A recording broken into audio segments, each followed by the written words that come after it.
Hey everyone, it's Emily here from Travel and Ledger, and I am here adding more vacations to the books, inspiring you to take more vacations, where I'm talking about my first year blogging and the things that I learned and things that I think could help you a lot. First of all, I want to preface by saying there's like weird noises going on outside and my dogs might go crazy. So if you hear any weird noises in the background, I apologize, but you know, this is life.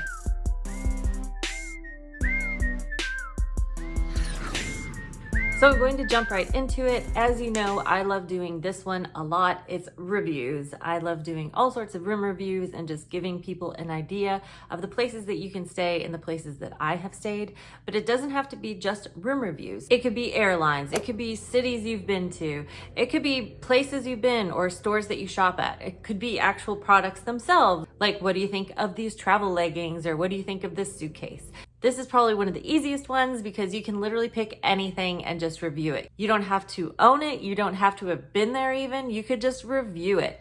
And you can go into other people's experiences like TripAdvisor, where there's already a lot of feelings about a certain place. This place is the worst place. They only have 2 stars. Why does it have 2 stars? You could dive into it. Just remember that whatever you do choose to review, make sure that you're giving value to your audience. Make sure you're giving them valuable information. And make sure you tell your audience what you like about it or what you don't like about it. Just talk about it as much as you can, and people will love it because everybody loves opinions. Everybody wants to see what's going on places. Maybe they can't travel right now, but they want to see what it looks like somewhere. I'm trying to get better at this with my room reviews because right now I've just kind of been doing a walk through the room, but I want to talk more about my actual experience there, like the check-in process and checkout process, all that stuff when I was there. So that's something going forward that I'm going to try and focus on and get better at. The next one is another easy one. You've probably seen plenty of these videos. It's packing videos. How do you pack your carry-on? How do you pack your suitcase? It's literally, how do you pack? Like, how do you fit all your things in a car? Everybody's always looking for new tricks and hacks. So this is another one that you could do multiple times. For example, Dominican Republic, you're not going to pack the same things there that you would to go to Hawaii, even though that they're both islands. Hawaii, you have the North Shore, you have the Dole Pineapple Plantation. So there's more than one island, so you can even island hop. So you could talk about island hopping or which cities to visit within the islands, what keeps each island different, what's the differences. Where DR, most people are just going there to chill. They just want to sit next to the beach. They don't really want to get off of the resort. Maybe they're too scared to go off the resort. Where Hawaii is part of the United States, so people are more likely to drive around and feel safe. But they're 2 totally different experiences, so how would you pack for them individually? Then you have different sizes. How do you pack everything into your backpack? How do you pack everything in your carry-on? What do you bring in your suitcase to expand if you need a lot of space? There's all sorts of things you can do with packing, so packing is always a go-to content idea. Next is 24 hours in videos. People love to get right to, where do I go? What's my to-do list? If I'm only there for 24 hours, what are the things that I have to see? I'll probably do this at some point down the line, like 24 hours in New York City, where to go as a bachelorette party, 24 hours in New York City, where to go to the best happy hours, what are the best rooftop bars, hit these within 24 hours. Here's another easy one, it's ranking videos. Top 10s, top 5, top 50, however many you want to do, just number it out. People love to do that countdown, 10, 9, 8, 7, 6, 5, 4, 3, 2, 1. What are the best products? What are the best airline seats within an airline? What are the top 10 dogs that you see on the beach while you're on vacation? People will eat it up. They love doing those countdowns. This one's a little bit harder, but POV videos are very popular right now, just walking people through the door, walking people through the experience, especially during quarantine, during COVID and everything, the past year, people coming out of that COVID mentality. Everybody wants to go on vacation, but they're a little too scared to actually go on vacation, I feel, with all the rules and regulations. So they're looking for that POV experience. A lot of amusement parks and everything even went all online where, you know, you could POV, take a roller coaster ride. People are loving the POV right now. So walk them through your experience. It doesn't have to be your whole vacation, but just walk them through your favorite part of your vacation, even if it's just walking down the street, because it makes them feel like they're there, but they don't have to go through all the hassle of actually getting there. Fact checking comes in next. There's so many things that you see on the internet right now. What is real and what is not real? Do the fact checking. You can make this fun. You could do a true or false. You could do a stereotypes video, like beating the stereotypes. I'm working on a video right now for Vegas stereotypes where people think that it's just, gambling and strippers and everything. But did you know that they have breweries? Did you know Vegas has breweries actually on the strip? I bet you didn't. There's so much more to Vegas than just gambling and strippers. Like, there's so many things to do in Vegas. Here's one that you probably haven't thought of yet, but it's how to pass the time when you're traveling. So that time period between point A and point B, what are you doing to keep yourself occupied in the airport? What are you doing to keep yourself occupied while you're on the bus on that 3-hour excursion to the next place? What are you doing on public transportation? What are you looking for? Things to look out for.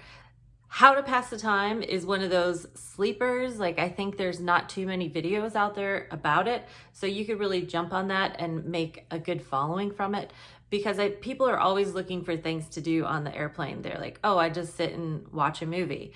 But you could play cards. You could do other things besides just looking at your phone. Like, you could actually engage with your friends on the plane, even though you're all wearing masks and everything, and everybody thinks they have to go into this little bubble right now. Entertain yourself to make those 3 hours or 14 hours if you're going to Hawaii, like, really just fly by. What to do on a layover, what to do on your road trip, what to do while you're at the gas station. You could also call this a routine video, like my airplane routine. This is my public transport routine. Routine seems to be a good, searchable word right now too. So just get creative with it and put the word routine in there and somebody will definitely watch it. The next one is kind of a no-duh, but I want to mention it anyway because you might not think of it to make a video specifically for it. Do solo travel, couple travel, kids travel, how to travel with your kids. These kind of little specific travelers that are out there, they're always looking for new ways to entertain their kids. They're always looking for new romantic getaways. They're always looking for how to meet people on vacation, where are the spots to go. There's singles, where to go if you're single in a city. And you could really get some good views on that. Then you can go even deeper and do local spots versus tourist traps. Because there's some tourist traps, guys, that I am a sucker for tourist traps sometimes. Like, if you're in New York and you go to Times Square, I love Times Square. I lived there for so long. I know all the locals hate Times Square and nobody goes to Times Square. But I always used to go to Times Square at 3 in the morning as a local because nobody else is there. I'm usually was getting off work and I just wanted to go and see the bright lights, and it's super dark. So everything's all lit up and you feel like, wow, I'm in New York City. But that's something I knew as a local. And it's also a tourist trap, but locals are gonna tell you stay away from Times Square, don't go there. And that being said too, even in Times Square, everybody wants you to go to big names usually, like, oh, go to Olive Garden in Times Square. Like, bro, I did not go to New York City to go to Olive Garden. No offense, but Olive Garden is the same in every city. Like, I wanna go somewhere that's literally 2 roads down. There's all sorts of stuff on this one road right off of Times Square. It's even overlit with lights. Like, why are you gonna go to Times Square and eat at Olive Garden when you could get homemade pasta just 2 blocks away? And that leads me into my last one, what not to do in an area. Maybe it's the top mistakes that people make when they're on vacation here, or top mistakes people make at the airport. Just tell people, everybody does this. Please don't do this. Don't make this mistake. So if you know something that is going to help your audience, this is valuable information because they're going to say, hey, I don't want to make that mistake. I don't want to mess up my whole vacation. I just did a blog about how girls tend to mess up their vacation, especially on group trips, because say you're on a bachelorette party and you're in Jamaica, you guys are all having fun, but then there's that one girl who's Debbie Downer. She's like, I don't want to do that. And then you're like, girl, that's okay. I'll stay with you. No, because guess what's going to happen is everywhere you go, she's going to complain. Your whole trip is going to turn into listening to Debbie Downer complain. Trust me, you don't want to be doing that because it's going to ruin your whole vacation. And you spent all this money to go on vacation and you're finally in Jamaica and you want to see Jamaica. And all you're going to see is this girl whining and pouting in the corner. This is a mistake. Don't make that mistake. Before you go, I have one more bonus tip. hit that subscribe for me, and then I'm going to go right into the bonus. The big bonus that everybody sleeps on, I feel, but you should do more of them, are challenges. Like, they're fun. There's challenges that go viral all the time. And I think it's just a fun little dose to put your personality into your channel, because sometimes we get so wrapped up in just like fact dropping, like this is what you need to do, this is what the room looks like, blah, blah, blah, but they don't get to see your personality. So these fun challenges are a way to just give your audience a window into your personality and your lifestyle.